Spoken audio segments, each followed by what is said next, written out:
Hello guys, welcome to our YouTube channel Banga Bhatta. জয় বজরংবলী। চলে এসেছি একটা নতুন ভিডিও নিয়ে। আচ্ছা, আগে বলো তোমরা সবাই কেমন আছো? এই ভিডিওটা ফলারিনী অমাবস্যার দিনের ভিডিওর প্রথমেই তো দেখালাম আজ সকালবেলা মা ঠাকুরকে আমলিচু দিয়ে পুজো দিয়েছে, আর এরপর আমরা চা নিয়ে বসেছি।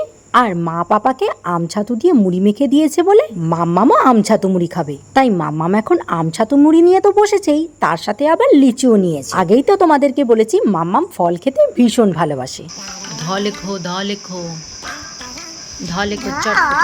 চটপটিয়ে লেখো।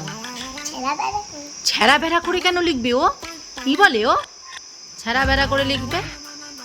পড়তে বসে এরকম অবস্থা, ছেঁড়া বেড়া করে লিখবে। ছেঁড়া বেড়া করে কেন লিখবে? পরিষ্কার করে সুন্দর করে লেখো। নাও, ধ লেখো। ধ ব লিখে কয়ের মতন লিখে রি রি রি কেমন ভাবে লেখো? রি এর আকারটা না দিলেই হবে। নাও, লেখো লেখো লেখো চটপটিয়ে রি লেখো। লেখো।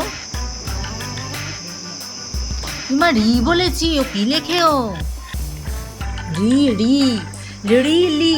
হ্যাঁ, রি লেখো। হ্যাঁ, এবার মাথা দিয়ে এদিক দিয়ে পাকিয়ে দাও, সুর বের করো। ওই দিক দিয়ে ওটা না, ওটা তো ক। ওটা তো ক। এখান দিয়ে সুর বের করো। এইখানে কেন আনি? এই দিকেই সুর বেঁকিয়ে এদিকেই রাখবে।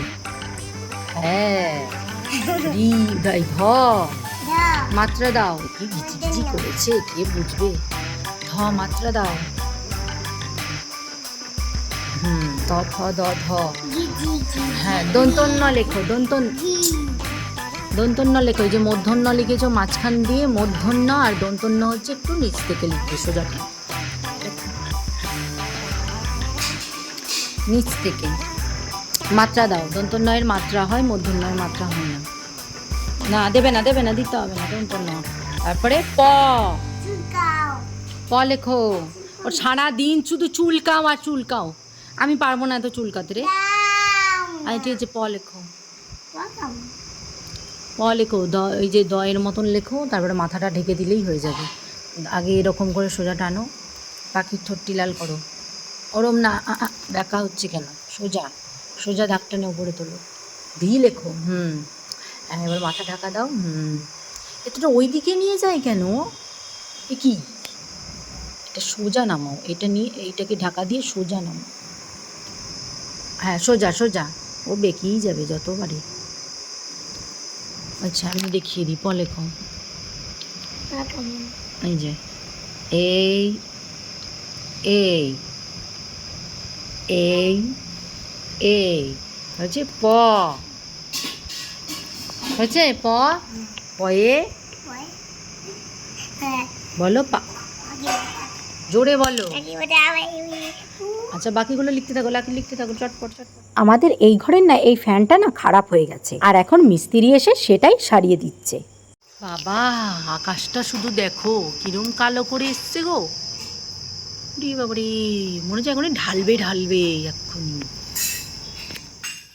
আজ সকালে ভাত আর খাবো না। এখন যেহেতু আমের সিজন, তাই আম দুধ মুড়ি খেতে বেশ ভালো লাগে, আর মাঝে মাঝে একটু মুখ পাল্টে খাওয়াই যায়। আমি আম দুধ মুড়ি মেখে নিয়ে বসেছি বলে মা বললো আমার জন্য একটু মাখ, তাই আমার আর মায়ের সকালে খাওয়ার জন্য আম দুধ মুড়ি মাখ। আচ্ছা, তোমরা এটা কে কে খেতে ভালোবাসো?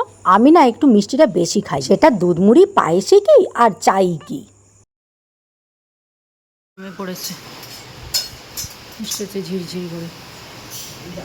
এরপর মাম্মামকে খাইয়ে দিচ্ছি, আর মাম্মামকে আজকে খাওয়াচ্ছি বেগুন ভাজা দিয়ে ভাত। ও আবার বেগুন ভাজা দিয়ে ভাত খেতে খুব ভালোবাসে, কিন্তু বেগুন ভাজাটা খুব কমই ওকে দিই, কারণ জানোই তো বেগুন ভাজা ভাজতে গেলে বেশ তেল লাগে, আর বেগুনের ভেতরে খুব তেল ঢুকে থাকে। এরপর মা আজকে সব সবজিপাতি নিয়ে বসেছে। আজ যেহেতু নিরামিষ হবে, তাই সবজি কাটাকাটি অনেক কিছু আছে। আর এদিকে আমি রান্নাটা বসিয়েছি। আজকে মোটামুটি সব রকমেরই রান্না হবে। তারাও বলছি আজ কি কি রান্না হবে।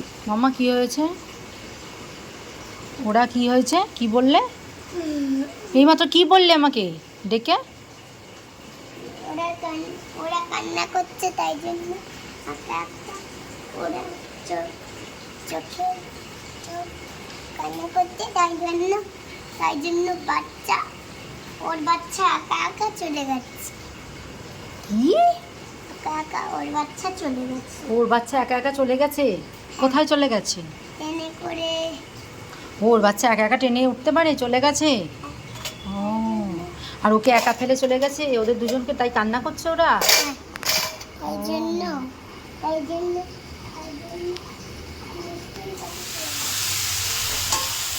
এখন হচ্ছে পাঁচ তরকারি, আর এদিকে হয়ে গেছে ভাজা ভুজিগুলো করা। এখানে ডাল সিটি হচ্ছে, একটুখানি ডাল, তিনজনার ডালেই তো টুকু। ডালটাকে আবার খুলে দেখি, মিনিমাম 25 থেকে 30টা সিটি পড়েছে, তারপরেও গলছে না। দাঁড়াও খুলে দেখি। দেখো ডাল, একবেলার তিনজনের খাওয়ার থেকে তো বেশি সব করা যাবে না, নষ্ট হবে। দেখো আজকে রান্না হয়েছে 5 তরকারি, ডাল, 5 ভাজা। এখন পটলটাকে ভাজছি আর আলুটাকে ভাজবো, তারপরে আলু পটলের রসা করব। আর পাশের কাছে বসিয়েছি পায়েস। হ্যাঁ, গুড়ের পায়েসই আজকে বানাচ্ছি। কিছুটা গুড় ছিল আর আজকে পায়েস করেই শেষ হয়ে গেল। গুড়ের পায়েস খেতে আমরা সবাই ভালোবাসি, তাই ফ্রিজে একটু আধটু রিজার্ভ করে রাখাই হয়। এরপর দেখো শাক ভাজা করছি আর পায়েসটা প্রায় হয়ে গেছে, এবার নামিয়ে দেবো। চলো এবার এক ঝলকে দেখিয়ে দিই কি কি রান্না করেছি। এখানে আছে খেজুর গুড়ের পায়েস, 6 রকমের ভাজা, কচি আমড়ার চাটনি, 5 রকমের সবজি দিয়ে লাবড়ার তরকারি, ভাজা মুগ ডাল, আলু পটলের রসা আর শাক ভাজা। আর তার সাথে ঘি, গন্ধরাজ লেবু, লেবু পাতা আর কাঁচা লঙ্কা। এই 4টে জিনিস সব পদের সাথে রেখেছি কেন সেটা পরে জানতে পারবে। আর এখন দেখো ভাতটা হচ্ছে। আজ যেহেতু ফলারিনী অমাবস্যা, তাই মায়ের রূপটা না দেখালে ভিডিওটা অসম্পূর্ণ রয়ে যায়। দেখো এই হলো আমার মামা বাড়ির কালীমা, আজকে ফলারিনী অমাবস্যার পুজো হয়েছে। আর এই হলো আমার ছোট মাসির বাড়ি ফলারিনী অমাবস্যার মা কালীর পুজো। আমাদের নিমন্ত্রণ ছিল কিন্তু যেতে পারিনি বলে মায়ের ফটোটাই তোমাদের সাথে শেয়ার করলাম। লঙ্কা দিয়ে মেখানো ওরটা ঠিক আছে, লঙ্কা পরে দেবে।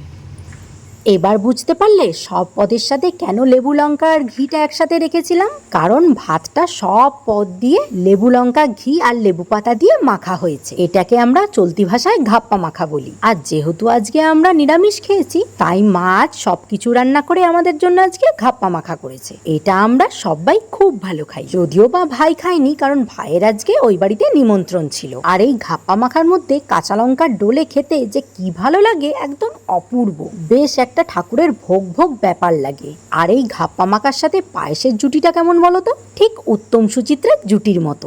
যেমন খিচুড়ির সাথে পায়েস, তেমনই ঘাপ্পা মাখার পাশেও পায়েস। এটা না হলে ঘাপ্পা মাখার টেস্টটাই পাওয়া যায় না। আর এই অসময়ে গুড়ের পায়েস কি যে ভালো লাগে। যাই হোক, আমরা তাহলে খাওয়া দাওয়া করি, আর তোমরা চ্যানেলটা সাবস্ক্রাইব করে দিও। আর ভিডিওটা ভালো লাগলে লাইক, কমেন্ট, শেয়ার করতে ভুলো না কিন্তু। টাটা।